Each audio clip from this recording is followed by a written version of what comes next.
Good morning, students. We have some more examples of bases and dimension. ये थोड़ी different type की हैं, है ना, हैं ईजी हैं. देखो क्या है. Let m and n be two subspecies of R4. Any element of R4 is of the type x, y, z, t, है ना. 4 एलिमेंट्स होते हैं उसमें ना. Where m is ABCD, ये जो एलिमेंट है this is element of R4 such that, ये कुछ कंडीशन है कि B plus C plus D is 0 and N आपको दिया है. This is the set ABCD such that A plus B is 0 and C is 2D. इन पे कुछ conditions लगा दी. तो इस टाइप के हैं M and N sub species. Find basis and dimension of M, फिर N, फिर M intersection N. Now first we find basis and dimension of M. M is the set A, B, C, D such that B plus C plus D is 0. तो इसी को लिखेंगे आगे ना कि this is the set A, B, C, D such that B is, ये दो terms इधर ले आए, B is minus C minus D. कुछ भी लिख लो, चाहे C is लिख दो माइनस B माइनस D या D is, एक ही बात है ना. तो फिर आपके पास ये वेक्टर है ना, जैसे ABCD, ये तो जैसे रो वेक्टर में लिखा ना, रो वेक्टर एक ही रो लिखी, इसको हम कॉलम वेक्टर की टर्म्स में लिख लेंगे, फिर उससे ना बेसिस लिखना इजी रहता है. तो we write ABCD this vector as, देखो ए ही है क्योंकि यहाँ ए की वैल्यू आई ना एम में हमने, आप जिसकी भी वैल्यू निकालोगे या बी लिखोगे या फिर सी होगा या डी होगा. हमने जैसे बी ले लिया, चलो फर्स्ट वाला ना, तो बी क्या है माइनस डी, सी रिमेन्स सी, डी रिमेन्स डी. ये ऐसे लिखा ABCD, ठीक है. इसको रो वेक्टर में ना, इससे ईजी रहता है. अब क्या करते हैं, यहाँ देखते हैं कि यहाँ कौन कौन से कॉन्स्टेंट्स हैं आपके पास ना. जैसे A है, C है, D है, तो ऐसे लिखोगे A इंटू वेक्टर आएगा कुछ, फिर plus C into some vector, then plus D into some vector. तो यहाँ से देखना A इंटू क्या बना, देखो 1 होगा ना, जैसे ये 1, फिर यहाँ देर इज़ नो ए, तो यहाँ क्या लिखोगे 0 0 0, तो A इंटू 1 0 0 0. फिर प्लस C है, C के लिए 0, यहाँ तो C है नहीं 0, फिर ये -1, then 1 and then 0 0 -1 1 and 0, then plus D. ये यहाँ से फिर पहला एलिमेंट यहाँ 0, फिर -1, फिर ये क्या लिख दिया, हाँ 0 एंड देन D इज़ 1. ठीक है, ऐसे लिखना. जो यहाँ बचे हैं आपके पास A है, A plus C plus D, तो A इंटू, बात पता कर लो इसमें, ये 1 0 0 0. ठीक है. नाउ बेसिस ऑफ M, सब space M, this is the set, क्या बन जाएगा consisting of these vectors 1 0 0 0 0 -1 1 0 0 -1 0 1 और डायमेंशन ऑफ M इज 3. इसका एक और वे भी हम लिखते हैं कि इस में कितने अननोन्स हैं. How many unknowns are there, 4. Here there are, क्या लिखेंगे 4 अननोन्स. अब ये जो कंडीशन दी है B, C और D के ऊपर डिपेंड कर रहा है. हमने लिखा ना B is equal to -C -D, तो B is dependent variable, dependent unknown लिख सकती हो. There are 4 unknowns of which 1 is dependent, एक ही डिपेंड कर रहा है, B is dependent and ACD जो 3 है वो क्या है इंडिपेंडेंट. तो जितने इंडिपेंडेंट अननोन्स होते हैं उतने आपके पास बेसिस में वेक्टर्स आएंगे. तो इसको हम ऐसे भी लिखते हैं ये देखो मैंने लिखा ना कि S B is minus C minus D, इसका मीनिंग क्या है कि B is dependent on C and D, B depends on C and D. Here A, B, C, D are 4 unknowns of which 3 are independent. कौन कौन से independent है? A, C, D. And one कौन सा? That is B is dependent. दो therefore 3 vectors in basis. जितने independent unknowns आएंगे उतने बेसिस में वेक्टर्स आएंगे, वो तो आपको पता ही चल गया. ठीक है, तो dimension of M is 3, basis of M, ये हमने ये वाला सेट लिख दिया. बहुत इजी है ना. अब आप नेक्स्ट करोगे, व्हाट इज़ योर N क्या दिया है? A B C D such that A plus B is 0, C is 2D. अब इसको इसमें 2 कंडीशंस दे दी. क्या लिखोगे? A B C D such that A is minus B, है ना, A इज़ माइनस B, ये तो C इज़ 2D रहा. नाउ हेयर देयर आर कितने अननोन्स हैं? फिर से 4 unknowns. 2 are dependent, A and C are dependent. A depends on B, C. A and C are dependent and B and D are independent. तो how many vectors will be there in the basis? 2. तो ये चाहे पहले लिख दो चाहे बाद में लिख दो, इसका कोई फ़र्क नहीं होता. तो क्या लिखा हमने? Here there are 4 unknowns of which 2 A and C are dependent and 2 B and D are independent.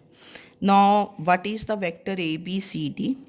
ए कितना है? What is your A? जो कंडीशंस दी हैं, A is minus B, B is B, C is 2D, है ना, C 2D है, D remains D. Now this is written as B into, 2 ही है ना यहाँ अननोन्स, यहाँ बचे. बी वेक्टर आएगा प्लस डी, जो अननोन्स हैं, डी वेक्टर.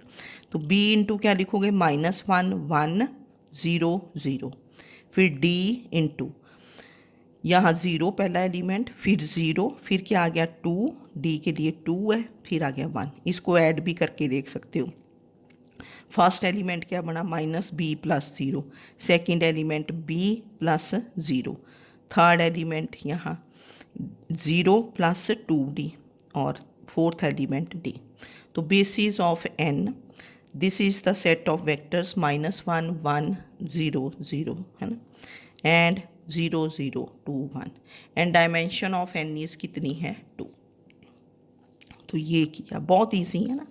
अब उसने पूछा है dimension of basis and dimension of M intersection N. Third आपका M इंटरसेक्शन N है. इसमें M भी लिखेंगे एंड N भी, ठीक है ना. तो क्या हुआ आपका? Then we have to find M intersection N. Now what is M intersection N? This is the set A, B, C, D such that B plus C plus D is 0. ठीक है ना. ये आपका M था. Intersection में and लिखते हैं, and फिर N में क्या कंडीशंस थी? A plus B is 0, C is 2D. M intersection N means X belongs to M and X belongs to N.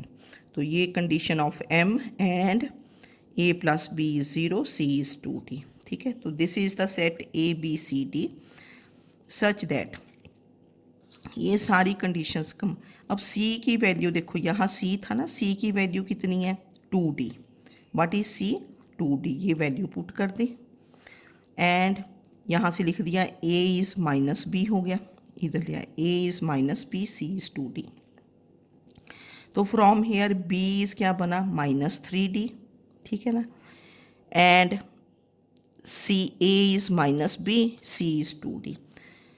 अब A इज़ माइनस B है ना, A इज़ माइनस B और B की value क्या है? -3D. तो what is A? A कितना बन गया? 3D. तो this gives you B is -3D, A is 3D, C is 2D. That means ये तीनों unknowns A B C they are dependent, क्योंकि b की value in terms of d है, a in terms of d, c in terms of d। तो a b c are dependent और कितने variable unknowns independent हुए, 1, only d is independent. ठीक है, तो क्या लिखा, here we have 4 unknowns of which 3 namely A B C are dependent. देखो ना, A depends on D, B depends on D, C depend and 1 namely D is independent. ठीक है, तो अब आपके वेक्टर लिखना A B C D, this vector. अब A की वैल्यू कितनी थी, A is 3D, B is -3D, C is 2D, D remains D.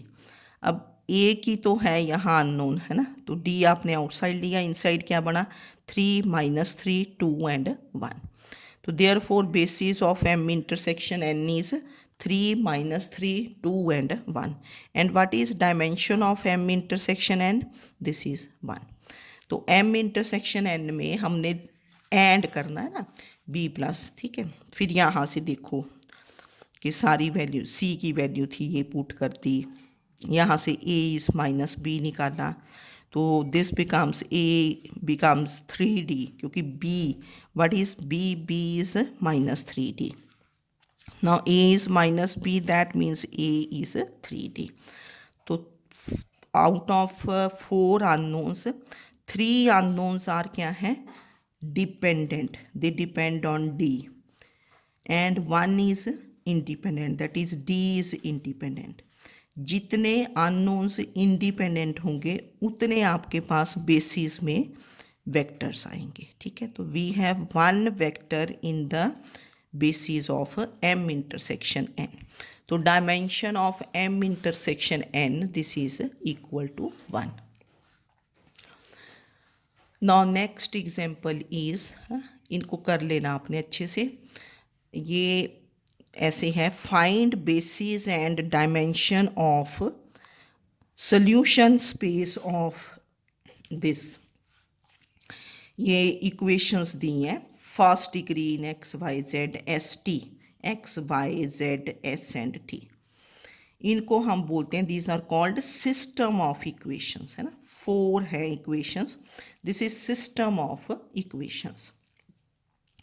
तो find basis and dimension of solution space of, now this is find basis and dimension of solution space of these 4 equations है। ऐसे question नहीं ना हमने पहले किए। अब ये इक्वेशंस हैं, these are equations equal to 0। पहले ऐसा कहीं नहीं आया आपके पास, पहले तो पॉलिनोमियल्स थी। अगर आप देखेंगे ना, पहले हमारे पास कुछ पॉलिनोमियल्स ऐसी थी, जैसे x³ + 3x² + 2x + 1 equal to 0 नहीं था। अगर आप पीछे अपनी एग्जाम्पल्स देखेंगे ना, उसमें तो आप मैट्रिक्स लिख देते थे consisting of coefficients of x³ x² x and constant, फिर उसको रिड्यूस कर देते थे।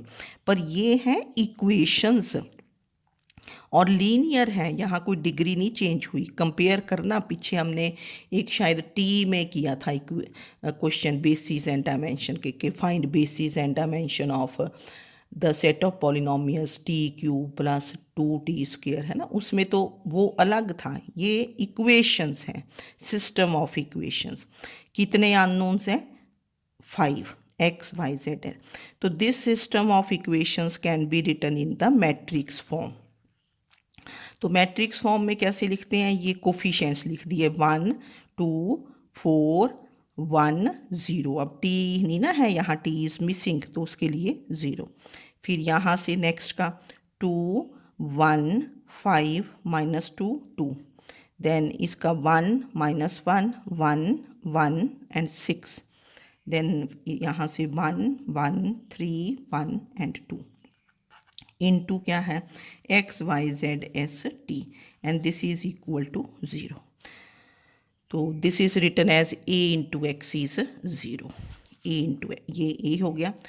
Now to find basis and dimension थोड़ा सा चेंज होगा यहाँ कि पहले तो ए को रिड्यूस करेंगे, reduce A to echelon form, वो तो ठीक है कि reduce A to echelon form.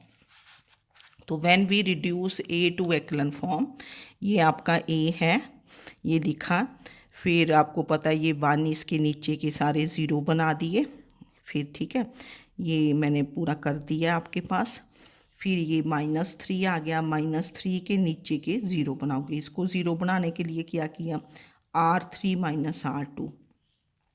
इसको ज़ीरो बनाने के लिए हमने क्या कर दिया, जैसे मैंने किया 3 टाइम्स R4, इसको 3 से मल्टीप्लाई करके -R3, मतलब यहाँ नहीं मैं गई ना, क्योंकि यहाँ अदरवाइज और एलिमेंट्स बन जाने थे। ये और ये रो ना सेम है ऑलमोस्ट, 3rd और 4th रो, ठीक है ना।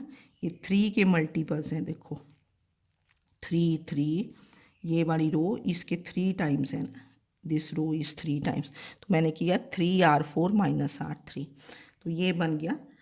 Now 1 all elements below 1 are 0, -3 all elements below -3 are 0, 4 इसके नीचे 0। Non zero rows are at the top, zero rows are at the bottom, which is in the echelon form. अब यहाँ से ये नहीं आपने लिख देना, ये मिस्टेक नहीं करनी कि non zero rows they form the basis. अब इसको हमने फिर से इक्वेशंस में चेंज करना है, क्योंकि जो आपका क्वेश्चन है, क्वेश्चन जैसे ही आपके पास सोल्यूशन बनते हैं, क्वेश्चन में इक्वल टू ज़ीरो है।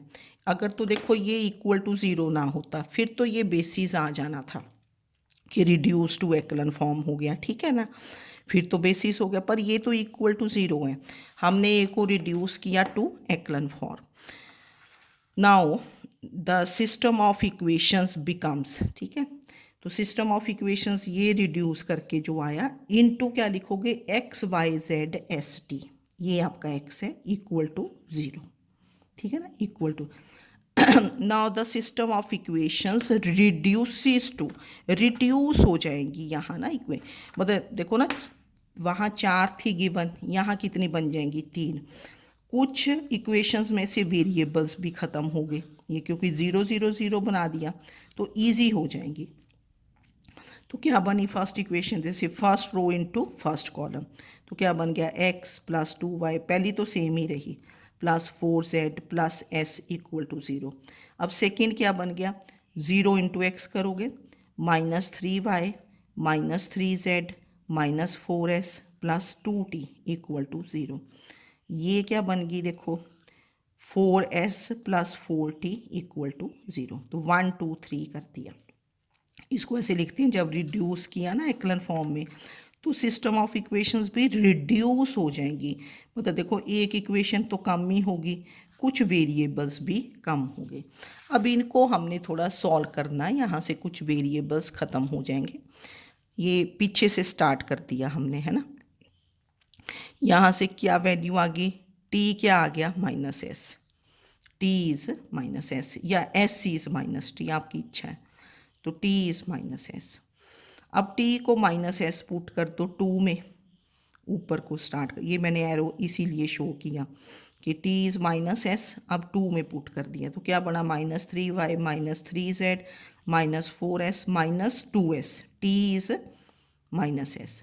ये SS वाली टर्म्स इकट्ठा कर दी, -6s, तो यहाँ से -3 common, inside is y + z + 2s equal to 0, तो -3 से डिवाइड किया, this gives you y is -z -2s, तो y आ गया। अब 1 पे चले जाओ, 1 में t को भी, t तो है ही नहीं यहाँ, t तो है नहीं यहाँ, है ना, there is no t here. आप y की वैल्यू पुट कर दोगे, है ना, 1 में, तो 1 बिकम्स x + 2 टाइम्स ये y की वैल्यू है प्लस, ठीक है, तो इनको सॉल्व करके तो आपके पास आ गया x इज़ -2z + 3s। देखो ना यहाँ से और रिड्यूस होगी ना ये, क्योंकि आपने y की वैल्यू भी पुट कर दी, यहाँ t रिमूव कर दिया। अब आपके पास क्या बन गया, देखो x से स्टार्ट किया हमने, x is -2z + 3s, y is क्या था, -z -2s, and t is -s, ठीक है ना। अब इसमें क्या हुआ, देयर आर कितने अननोन्स है, how many unknowns are there, 5 unknowns, of which 3 are dependent. कौन कौन से, X Y and T, they are dependent, X Y and T are dependent, and 2 are क्या है, इंडिपेंडेंट, एक्स वाई टी। तो Z and S are independent. तो कितने vectors आएंगे आपके पास बेसिस में, 2 ही वेक्टर्स आएंगे, 2 इंडिपेंडेंट है ना। अब आपने solution space, basis and dimension of solution space. Solution space क्या होता है, ये जो X Y Z S T है ना, X Y Z S T, इसको ये एक्स को क्या बोलते हैं, solution. Find the basis and dimension of solution space. तो आपको ये वेक्टर देखना है एक्स, तो capital X is X Y Z S T.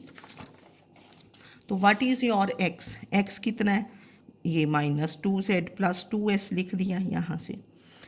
y is -z -2s लिख दिया।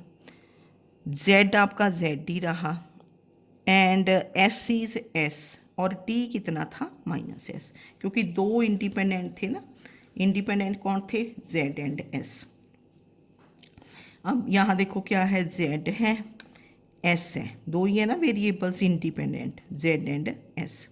यहाँ आप लिख भी सकते हो कौन से वेरिएबल्स इंडिपेंडेंट हैं, z एंड s।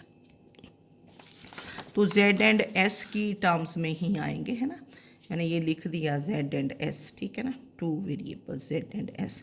तो this is z into plus s into z into क्या बना, -2 -1 1 0 0, है ना, नीचे को लिखना वेक्टर ना, इससे ईजी रहेगा, प्लस s 2 -2 0 1 -1। तो therefore basis of solution space is, ये वेक्टर्स बन गए। अगर डायमेंशन ऑफ सोल्यूशन स्पेस निकालना तो कितनी हो जाएगी, 2, दिस इज। तो ये क्वेश्चन आपने देख लेना कि basis and dimension of system of equations, थोड़ा सा डिफरेंट था, रिड्यूस करते हैं, फिर सिस्टम ऑफ इक्वेशंस भी रिड्यूस हो जाती हैं, रिड्यूस, कुछ वेरिएबल्स कम, कुछ इक्वेशंस कम, फिर इनको सॉल्व करना है। जैसे t की वैल्यू आई, ऊपर की इक्वेशंस में t नहीं होगा, फिर y की वैल्यू आ गई, फिर y रिमूव कर देना, है ना, इस वे से लिखना है। तो that finishes your second chapter also. तो we have completed the second chapter basis and dimension। जो क्वेश्चंस, जो एक्सरसाइजेज जिस टाइप की हमने की हैं उनको आप एक्सरसाइज से भी कर लें या इन्हीं को रिवाइज करें अच्छे से, कि अंडरस्टैंड करें बेसिस कैसे फाइंड करना, क्या करना, ठीक है ना। और अब इसके बाद मैं थोड़े दिन आपको थ्योरी ऑफ इक्वेशंस के दूंगी, फिर थर्ड चैप्टर स्टार्ट करेंगे। तो बेसिस एंड डायमेंशन को रिवाइज कर लें आप, और जिस दिन आपके क्लास में ऑफलाइन क्लास की टर्न होती हैं उस दिन आप आएँ, अपने जो भी हमने असाइनमेंट्स बनाई हैं जो मैं देती हूँ उनकी कॉपीज़ ले आएँ। कोई क्वेश्चंस आपको, कोई कॉन्सेप्ट्स की क्लैरिटीज़ करनी है कि ये कैसे हुआ, या कोई कुछ भी पूछना है ना, डिस्कशन करनी है, वो करें। अदरवाइज़ आपको जो सिलेबस है उसकी वीडियोस सेंड करते रहेंगे ऐसे ही जैसे कर रहे हैं, ठीक है ना। और अब आपके 2 चैप्टर्स कंप्लीट हैं, इनको थॉरली पढ़ो जितना सा किया है, और नहीं पढ़ते तो फिर देख लेना, फिर तो आपको ही दिक्कत होगी ना। तो जिस दिन ऑफलाइन क्लास है उसमें आप अपनी प्रॉब्लम्स कुछ भी अपना, और कॉपीज़ आप लेके आएँ, मतलब एटलीस्ट जो इस वीक, पिछले वीक आपको करवाया गया है काम, वो तो एटलीस्ट पता हो ना कि हमने क्या किया था, ये नहीं ना कि अपना आराम से आ जाना। तो ओके, थैंक यू।